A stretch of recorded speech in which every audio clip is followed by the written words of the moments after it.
সবাইকে স্বাগত জানাচ্ছি বিডিভিউজ ইনফোটেনমেন্টে। আপনাদের সাথে আছি আমি সুস্মিতা দাস। আন্তঃমহাদেশীয় বাণিজ্য পথের ব্যবহার নিয়ে আন্তর্জাতিক অঙ্গনে বাড়ছে উত্তেজনা। বাণিজ্য পথ বরাবরই একটি গুরুত্বপূর্ণ ইস্যু। এ নিয়ে সংকটও নতুন কিছু নয়, কখনো বাড়ে কখনো কমে, কিন্তু একেবারে শান্ত কখনোই হয় না। সম্প্রতি গাজা পরিস্থিতি এবং ইউক্রেনের রাশিয়ার হামলাকে কেন্দ্র করে বাণিজ্য পথ নিয়ে বড় ধরনের উত্তেজনা শুরু হয়েছে বিশ্বজুড়ে। বিস্তারিত থাকছে তামান্না মিনহাজের প্রতিবেদনে।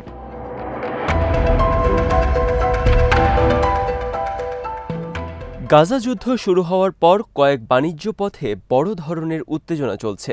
এই উত্তেজনা খুব দ্রুত প্রশমিত হবে এমন সম্ভাবনাও কম। ফলে বর্তমানে ব্যবহার করা বাণিজ্য পথগুলো নিয়ে নানা পক্ষের মধ্যে যে তীব্র প্রতিদ্বন্দ্বিতা দেশগুলোকে নতুন আন্তঃমহাদেশীয় বাণিজ্য পথ খুঁজতে বাধ্য করছে।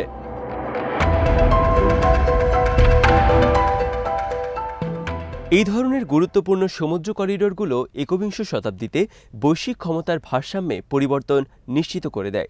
এবারও একই ধরনের ঘটনা দেখা যাচ্ছে। পশ্চিমা দেশগুলো রাশিয়ার উপর নানা ধরনের নিষেধাজ্ঞা দেয়ায় এই সমস্যা আরও জটিল রূপ নিয়েছে। ভূরাজনৈতিক ঝুঁকির মুখে পড়া যুক্তরাষ্ট্র পণ্য পরিবহনের ক্ষেত্রে নতুন ধরনের হিসাবের জন্ম দিয়েছে।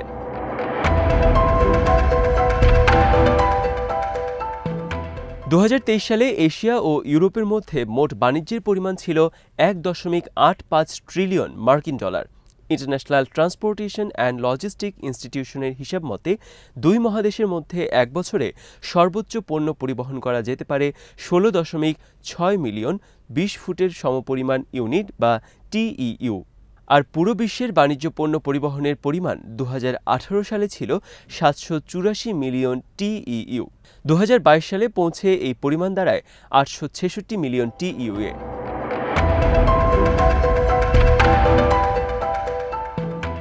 এই পরিমাণ পণ্যের মোট মূল্য দাঁড়ায় 25 ট্রিলিয়ন মার্কিন ডলার। খুব স্বাভাবিকভাবেই এশিয়া ও ইউরোপের মধ্যে বাণিজ্যের পরিমাণ বিশ্বের মোট বাণিজ্যের তুলনায় বেশ কম, যদিও বিশ্ব বাণিজ্য ব্যবস্থায় এই দুটি অঞ্চলই অত্যন্ত গুরুত্বপূর্ণ।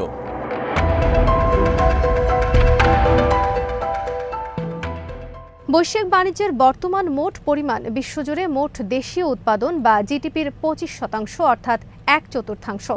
আশা করা হচ্ছে 2050 সাল নাগাদ এই হার বেড়ে 30% থেকে 33% দাঁড়াবে। ধারণা করা হয় এই সময়ের মধ্যে বৈশ্বিক জিডিপি 225 ট্রিলিয়ন ডলার থেকে বেড়ে দাঁড়াবে 230 ট্রিলিয়ন ডলারে।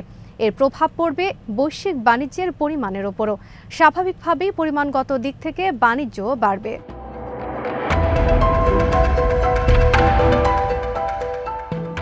আগামী 25 বছরের বৈশ্বিক বাণিজ্য পূর্বাভাসে বলা হয়েছে একই সময়ে পণ্য পরিবহনের পরিমাণ বাড়তে পারে 65 ট্রিলিয়ন ডলার থেকে 75 ট্রিলিয়ন ডলার পর্যন্ত। ওই সময় কন্টেইনার পরিচালনা এবং রসদ পরিবহনের পরিমাণ দাঁড়াতে পারে 1.875 বিলিয়ন টিইইউ থেকে 2.165 বিলিয়ন টিইইউ পর্যন্ত। চিত্রটি অত্যন্ত স্পষ্ট। এই বিপুল পরিমাণ পণ্য সাধারণভাবে ব্যবহার করা স্থলপথ অর্থাৎ মহাসড়ক ও রেলপথ, সাগর এবং আকাশপথে পরিবহন করা সম্ভব নয়। এর অর্থ হচ্ছে স্বাভাবিকভাবে বর্তমানে ব্যবহার করা প্রচলিত বাণিজ্য পথে ওই সময় সম্পূর্ণ পণ্য পরিবহন সম্ভব হবে না, অর্থাৎ নতুন বাণিজ্য পথ খুঁজে বের করতে হবে।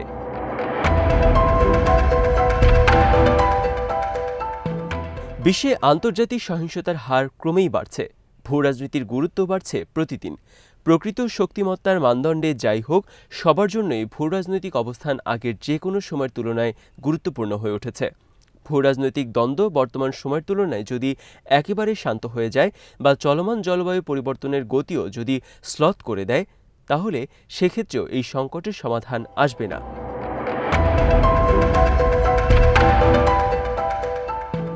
সুয়েজ খাল, পানামা খাল বা কোনো প্রচলিত বাণিজ্য পথে এই বিপুল পরিমাণ পণ্য পরিবহন করা সম্ভব হবে না। অর্থাৎ প্রচলিত বাণিজ্য ও পরিবহন করিডোরগুলোর পাশাপাশি প্রয়োজন নতুন পথের সন্ধান। আর পণ্য পরিবহনের এই বিপুল চাপের কারণে বাণিজ্য করিডোরগুলো নিয়ে সংঘাতের আশঙ্কা তীব্র থেকে তীব্রতর হয়েছে। শক্তিধর সব দেশই চায় এই বাণিজ্য করিডোরগুলোর উপর তাদের নিয়ন্ত্রণ ধরে রাখতে। ফলে বাণিজ্য করিডোরগুলো নিয়ে পারস্পরিক দ্বন্দ্ব বাড়ছে, আর যে কারণে নতুন বাণিজ্য পথ খুঁজে নেয়ার কোনো বিকল্প নেই। আন্তঃমহাদেশীয় পথ হতে হবে এমনভাবে যার মধ্যে দিয়ে চলাচলের অধিকার পাবে সংশ্লিষ্ট সব দেশ।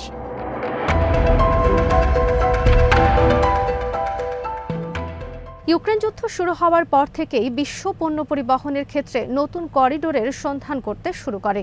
এর আগ পর্যন্ত বিশেষ করে জ্বালানি খাতে একচেটিয়া আধিপত্য ছিল রাশিয়ার। ইউক্রেন যুদ্ধের কারণে রাশিয়ার উপর নানা ধরনের নিষেধাজ্ঞা দেওয়ার পর পশ্চিমা দেশগুলোর বিকল্প রুটের ব্যবহার বাড়তে থাকে।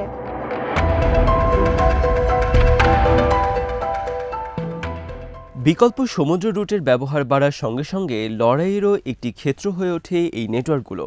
সাম্প্রতিক বছরগুলোতে এই নেটওয়ার্কগুলো পররাষ্ট্র নীতিতে প্রাধান্য বিস্তার ও নিয়ন্ত্রণের ক্ষেত্রে শক্তিশালী অস্ত্র হয়ে দাঁড়িয়েছে।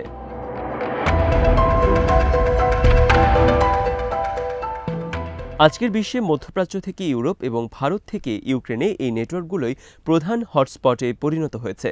এ কারণেই যেসব দেশের কাছে এই পথগুলোর নিয়ন্ত্রণ রয়েছে তারা ভূরাজনৈতিক ক্ষমতার নিক্তিতে অনেকখানি ওজনদার হয়ে উঠেছে।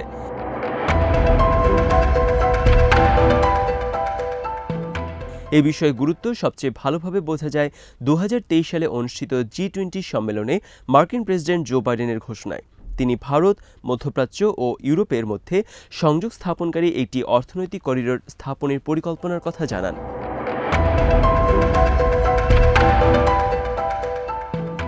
বিশ্লেষকদের ধারণা, চীনের বেল্ট অ্যান্ড রোড ইনিশিয়েটিভের বিপরীতে এই ব্যবস্থা নেয়ার কথা ভাবছে সংশ্লিষ্ট দেশগুলো। বাইডেনের পরিকল্পনায় যুক্তরাষ্ট্র, সৌদি আরব, সংযুক্ত আরব আমিরাত, ভারত, ফ্রান্স, জার্মানি, ইটালি ও ইউরোপীয় ইউনিয়ন একটি কার্যকর পরিকল্পনা প্রণয়নে একমত হয়। তবে অর্থনৈতিক সংকট G20-র জন্য নতুন একটি চ্যালেঞ্জ হয়ে দাঁড়ায়, যে কারণে পরিকল্পনা প্রণয়নের কাজ আর সেভাবে অগ্রসর হয়নি।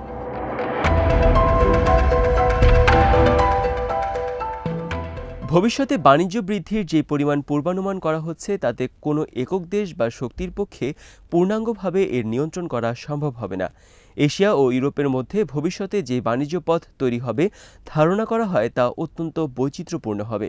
এই বিকল্প পথ সম্ভবত সমুদ্র ও স্থলভূমির সমন্বয়ে গড়ে উঠবে।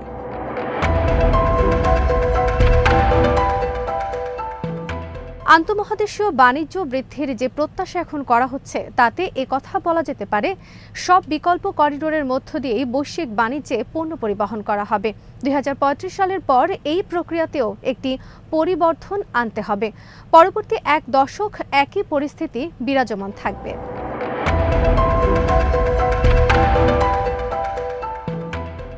বিকল্প বাণিজ্য পথের ব্যবস্থা করা সম্ভব হলে চূড়ান্ত পর্যায়ে গিয়ে দেখা যাবে বাণিজ্য পথ নিয়ে যে প্রতিদ্বন্দ্বিতা এখন চলে এবং মাঝে মধ্যেই তীব্র হয়ে ওঠে, সেই দ্বন্দ্বের প্রয়োজনই ছিল না।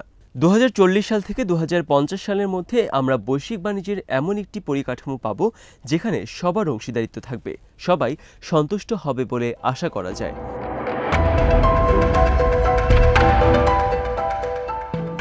তবে আগামী 10 বছরে পুরনো বাণিজ্য পথ নিয়ে চলমান দ্বন্দ্ব, সংঘাত ও প্রতিদ্বন্দ্বিতা বাড়তেই থাকবে। এমনকি তা নিয়ে বড় ধরনের যুদ্ধের সম্ভাবনাও উড়িয়ে দেওয়া যায় না। বর্তমান পরিস্থিতিতে তুরস্ক সবচেয়ে বেশি সুবিধাজনক অবস্থায় আছে। মধ্য এশিয়া থেকে দক্ষিণ এশিয়া হয়ে মধ্যপ্রাচ্য, উত্তর আফ্রিকা, এমনকি বলকান এলাকাতে সম্প্রসারমান করিডোরের সুবিধা দক্ষতার সঙ্গে ভোগ করছে দেশটি।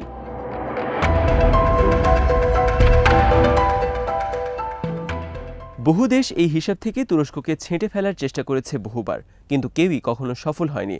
বর্তমানে যে সক্ষমতা এবং দক্ষতা তুরস্ক অর্জন করেছে তার সঙ্গে অন্য দেশগুলোর কোনো তুলনাই চলে না। গাজা যুদ্ধকে কেন্দ্র করে লোহিত সাগর ও বাব আল মান্দেব প্রণালী পশ্চিমা দেশগুলোর বাণিজ্যের জন্য হুমকি হয়ে দাঁড়িয়েছে। আবার চীন ও রাশিয়া এর সুফল ভোগ করছে। একইভাবে তাইওয়ান ও মালাক্কা প্রণালী নিয়ে চীন ও যুক্তরাষ্ট্রের মধ্যে যে কোনো সময় টানাপোড়েন সৃষ্টি হতে পারে। ফলে সমুদ্র করিডোরের নিয়ন্ত্রণ নিয়ে সংঘাত কোথায় গিয়ে দাঁড়াবে তা এখনই নিশ্চিত করে বলা যায় না।